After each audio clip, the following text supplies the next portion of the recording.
बातमीपत्रात आपलं पुन्हा एकदा स्वागत। अमेरिकेनं भारतातून आयात होणाऱ्या मालावर आयात शुल्क लावून भारताला अडचणीत आणण्याचा प्रयत्न केला आहे। मात्र पंतप्रधान नरेंद्र मोदी यांच्या नेतृत्वात भारत अमेरिकेनं निर्माण केलेल्या आव्हानांना न घाबरता आपली पावलं टाकत आहे।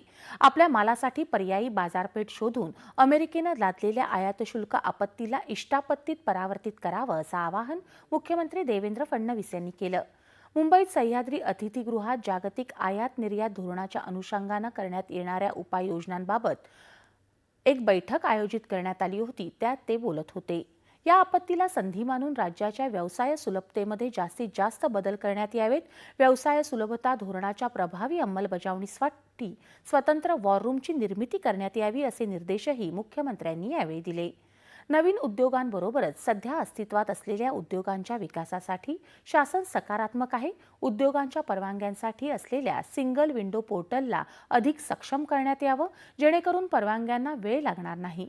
राज्यात 5 हेक्टर क्षेत्रावरील कृषी प्रक्रिया किंवा कृषी आधारित उद्योगांसाठी कुठल्याही परवानगीची आवश्यकता भासू नये, यासाठी यंत्रणा कार्यान्वित करावी अशा सूचना मुख्यमंत्र्यांनी दिल्या।